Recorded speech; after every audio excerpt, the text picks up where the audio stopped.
ఈరోజు బాబాసాహెబ్ అంబేద్కర్ అంటే ఒక బోధిసత్వ అంబేద్కర్, భారత రాజ్యాంగ పితామహులు, భారతరత్న. అంతకంటే గొప్పగా పిలిచే ఎన్నో పేర్లు అతనిలో ఉన్నాయి. అతను ప్రపంచ విజ్ఞాన ఖని. మరి ఎవరికి కూడా తన పుట్టినరోజును ప్రపంచ విజ్ఞాన ఖనిగా పిలుచుకునే అవకాశం ఎవరికి రాలేదు. కేవలం డాక్టర్ బిఆర్ అంబేద్కర్కి మాత్రమే వచ్చింది.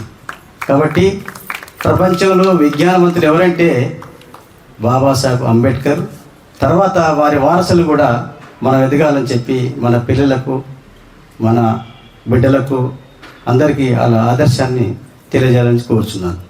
ఒక ప్రపంచ విజ్ఞాన దినోత్సవం అంటే మామూలుగా మనం బర్త్డే చేసుకుంటాం, కానీ ఒక యుఎన్ఈ తీసుకున్న అంశాన్ని ఒక ప్రపంచ విజ్ఞాన ఖనిగా, ప్రపంచ వరల్డ్ నాలెడ్జ్ డేగా చేసుకోవడం రాష్ట్రంలో కాదు, ఎక్కడ జరగలేదు. ఒక సూర్యాపేటలో జరిగింది, సూర్యాపేటలో జరిగింది. కాబట్టి దాని ప్రతిపాదకన మనం ముందుకు పోవాలి నెక్స్ట్ జనరేషన్కు. అదేవిధంగా ఒక చిన్న విషయం చెప్తాను మీకు. ఈరోజు భారతదేశ స్వాతంత్ర ఉద్యమం చూసుకుంటే కేవలం కొంతమంది వ్యక్తులు మాత్రమే కనపడుతున్నారు. కానీ భారతదేశ స్వతంత్ర ఉద్యమంలో బాబాసాహెబ్ అంబేద్కర్ నిర్వహించిన పాత్ర గురించి ఏ చరిత్రకారులు కానీ ఎవరు కూడా దాన్ని అన్వయించలేకపోతున్నారు. ఇది చాలా బాధాకరమైన విషయాన్ని గ్రహిస్తున్నా. ఎందుకంటే ఈ యొక్క భారతదేశ స్వాతంత్ర ఉద్యమంలో మహాత్మా గాంధీ కాంగ్రెస్ పార్టీ నాయకత్వంలో ఒకవైపు డాక్టర్ బిఆర్ అంబేద్కర్ నాయకత్వంలో ఒకవైపు స్వాతంత్ర ఉద్యమం జరిగింది. ఇది ఎవరు కూడా మనం చరిత్ర రావట్లేదు. కాబట్టి వారు వీరు అంబేద్కర్ కానీ మన నెహ్రూ అనే మన మహాత్మా గాంధీ ఒకేసారి స్వాతంత్ర ఉద్యమంలో పాల్గొన్నారు. మరి 1919 బాబాసాహెబ్ అంబేద్కర్ అప్పటికే ఎన్నో అధ్యయనాలు చేసి ఈ భారతదేశంలో సాంఘికంగా వెనుకబడి అంటరానితనంగా వెనుకబడినటువంటి ఈ దేశ ప్రజలకు ఈ స్వాతంత్ర ఉద్యమంలో మనం భాగస్వామ్యం చేయాలి. రేపు రాబోయే స్వాతంత్రంలో ఇప్పటిదాకా వేలాది సంవత్సరాలుగా వెనుకబడినటువంటి అణచివేయబట్టి కులాలకు రేపు స్వాతంత్రం రావటంలో వస్తుంది. బ్రిటిష్ వారు కూడా దేశం నుంచి ఎమ్మటి విడిచిపోవాలి అనే ఒక నినాదంతో తీసుకున్న సందర్భంలో ఈ దేశంలో మా భాగస్వామ్యం ఎలా ఉందని చెప్పి అతను కూడా ఒకవైపు తీసుకున్న లైన్ విధానం. 1919లో ఫస్ట్ సౌత్ భారత్ కమిటీకి ఒక నివేదిక ఇవ్వడం జరిగింది ఈ దేశంలో నుండి మన సాంఘిక ఆర్థిక పరిస్థితుల గురించి. తర్వాత తన ఉద్యమాన్ని అన్ని రాష్ట్రాలు తిరుగుతూ 1926-27 సైమన్ కమిషన్ వచ్చింది. చరిత్రలో దాన్ని పక్కకు పెట్టారు. సైమన్ కమిషన్ అంటే యాక్చువల్గా అది ఏర్పడేది ఏంటంటే ఈ భారతదేశంలో అన్ని వర్గాలు, కులాలు, వర్గాలకు ఎలాంటి ఆర్థిక పరిస్థితులు ఉన్నాయి, సాంఘిక పరిస్థితులు ఉన్నాయి, భౌగోళిక పరిస్థితులు ఉన్నాయి, వాటిని స్టడీ చేసి ఈ దేశంలో ఉన్నటువంటి వాళ్ళకి ఎలాంటి సౌకర్యం ఇవ్వాలని చెప్పి అంశం మీదనే సౌత్ భారత్ కమిటీ వచ్చింది. ఆ సౌత్ భారత్ కమిటీని కాంగ్రెస్ పార్టీ వ్యతిరేకించి సైమన్ గో బ్యాక్ అని నినాదం తీసుకుంటే డాక్టర్ బిఆర్ అంబేద్కర్ గారు సైమన్ కమిషన్ వెల్కమ్ చెప్పి ఆ కమిషన్ ఎక్కడ ఏ ప్రాంతానికి పోయినా ఈ దేశంలో ఉన్నటువంటి అన్ని రాష్ట్రాల్లో తిరుగుతూ ఈ రాష్ట్రంలో ఈ దేశంలో ఎన్ని కులాలు ఉన్నాయి, ఎన్ని మతాలు ఉన్నాయి, ఎన్ని వర్గాలు ఉన్నాయి, ఎంత కల్చర్ ఉంది, ఎంత పాపులేషన్ ఉందని ఎంతో శ్రమించి మరి ఇంతవరకు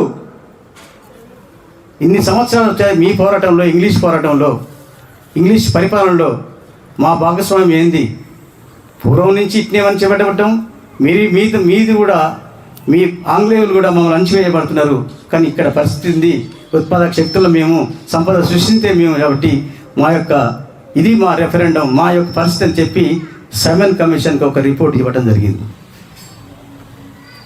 ఆ సైమన్ కమిషన్ రిపోర్ట్ ఇవ్వడం ద్వారా బ్రిటిష్ ప్రభుత్వం ఎప్పుడైతే ఉధృతంగా జరుగుతున్న స్వాతంత్రంలో ఇచ్చే ముందు రౌండ్ టేబుల్ సమావేశం లండన్లో సమావేశం ఏర్పాటు చేస్తే 3 రౌండ్ టేబుల్ సమావేశాలు 1930, 31, 32 ఎవరైతే ఈ దేశంలో ఉన్నటువంటి ప్రతినిధిగా డాక్టర్ బిఆర్ అంబేద్కర్ గారిని వారు ఒక ఎస్సీ ప్రతినిధిగా తీసుకోవడం జరిగింది. ఆయనతో పాటు శ్రీనివాస్ గారిని.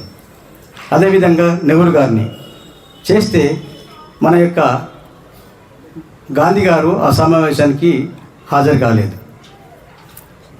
మన తరపున డాక్టర్ బిఆర్ అంబేద్కర్ హాజరయ్యి తన యొక్క